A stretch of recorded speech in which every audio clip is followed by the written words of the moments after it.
Hello, hello, hello. The first Steam Next Fest for 2025 is on, and I've played a ton of demos, and at this point I found a few gems, a few games that I can recommend. So let's take a look. First we have I Am Legion Stand Survivors. I really like the overall idea of this game. The character you are playing doesn't attack, at least not the first one I played. What you get to do instead is recruit characters that surround you in a circle and attack for you. You can have 8 characters surrounding you. If you get more, you have an inventory for them. And if you get 2 of the same, you can combine them and they become a 2-star character. This expands with different characters that can be combined into better ones. Kind of cool system. You also have a very simple crafting system for a bit of equipment that gives you some more stats. The game starts off in a relatively small area, but as you progress it'll expand into a new room, so the arena definitely becomes bigger as you play. The style and simple upgrading system of characters and equipment gives me a bit of mobile game feeling, but I do like the concept of having a little team that fights for you. And it definitely has that addictive feeling to it where you just want to survive for longer and get more characters and upgrade it more and more. So I definitely had a good time with the demo. And I'm sure you can do some crazy combinations with characters at a later stage. Release is planned for 7th of March this year. Then we have Day of the Shell. This is kind of a cool little turn-based roguelite taking place in different islands. It has that kind of XCOM tactical type gameplay, but it's much simpler and faster. You only play one character here, which also helps with the speed, but it's basically you move, attack, the enemy team attacks, then you get to move and attack. It moves so quickly, and it's kind of nice to have that speed in a turn-based game. And as you clear levels or islands, you get rewards. It can be money, health, upgrades. These upgrades are elemental in my experience. So fire damage, ice damage, electric damage. And you only have 5 health to start off with, so avoiding damage is very important. The game has destruction in it as well, so your cover and the enemy's cover will be destroyed constantly. So you'll always need to be repositioning yourself. And when you die, you get to the hub of the game for permanent upgrades. There are different weapons in the game as well. Yeah, I really like this game. Very simple but fun. Release is planned for Q2 this year. Asgards Fall Viking Survivors is a very standard roguelite survivor with some interesting ideas. As the name of the game kind of hints at, this is based on Norse mythology, and it's a very fast game with tons of enemies on the screen at the same time. You'll of course have a few characters to choose between, a few maps, and as you play you level up and gain skills. You can have 5 skills equipped, but then you also gain these nodes that can be placed on a board. This will be stat boosts, but certain nodes can boost the other ones, and you can do some interesting synergies with this system. Then you also have a crafting system in the hub for Warpaint. So you are basically crafting these symbols that give you starting abilities, stat boosts, chance for certain abilities to show up.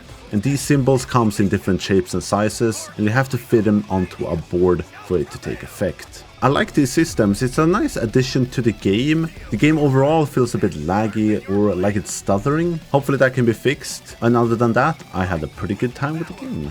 Then we have Reignbreaker. This is an action roguelike set in a dystopian world and combines a medieval setting with futuristic tech.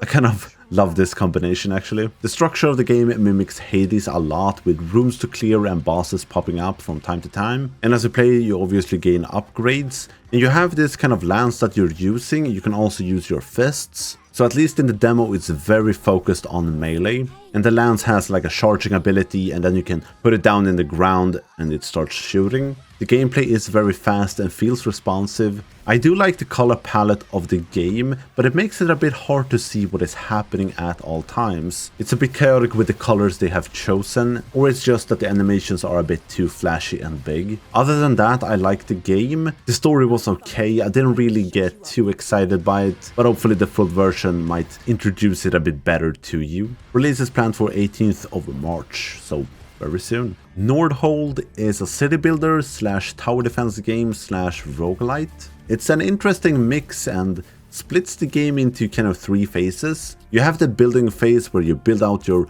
own city so that you can harvest more resources and get more currencies to build towers. You also build the towers to defend the city in this phase. Next you explore a new part of the map, which will add a new part to the map and lengthen the path the enemies will take to your city. And this also starts the attacking phase for the enemies. You can also build in this phase if you want to. The third phase comes in when you die. When the city walls are breached, the game is over and it's time to start a new run. But before you do, there are permanent upgrades to gain that will make it a bit easier for you the next run. There is much more to the game. You have a hero, you gain upgrades, new towers and upgrading system for the towers. But it is a nice mix overall. I'm not the biggest fan of the graphical choice, but it's fine, it does the job, and it's not in the way. Release for this one is planned for 25th of March. Twilight Monk is an upcoming Metroidvania. I'm not the biggest Metroidvania player, but this one kinda caught my eye. You play a Twilight Monk descendant that is on a mission to restore peace, and you're supposed to collect the 3 rings of the Triskelion. To me it sounds very standard, very grand scale. Hopefully it gets a bit more interesting along the way. But what I found interesting about the game is the big pillar the character you are playing have with it. It acts like a weapon, and of course a pillar you can stand on to reach higher heights. You can also put it down and block attacks with it, solve puzzles. It's kind of a neat idea to have for your main character. The second thing that is interesting about the game is that it has a world map that you can travel on, which is kind of unusual for a Metroidvania. And here you can run into enemies. It's also the connection point for all the towns and dungeons and everything in the game. But I thought that was a really neat idea. Unfortunately, no release date for this one yet. Then we have Wheel World, a very chill cycling racing game. I love the graphics in this game, very chill vibe, and it really emphasizes that chill nature of the game even more. The game has an open world structure to it where you can roam around freely, and there are a ton of races to participate in, elite teams to challenge. You can of course gain parts for your bike to enhance your performance, or just change the look of your bike to something ridiculous. It's a very chill game in its execution and controls, but a very fun game to play.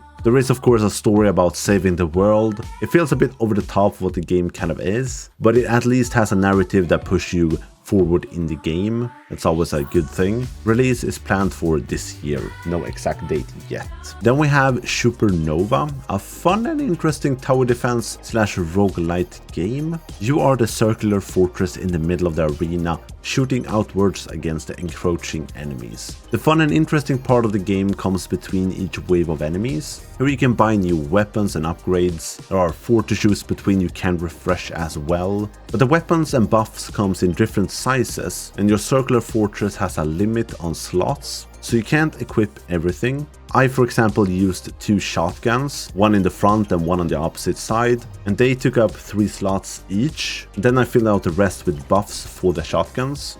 Worked great, and I just spread bullets like a maniac. Then you also have passive stat boosts that you can buy that just adds to your fortress. Weapons and buffs can also be upgraded if you have 2 of the same. And there is a surprising amount of build potential in the game. Not much else in the game though, except more difficulty modes, but it is a fun game. Release is planned for March this year.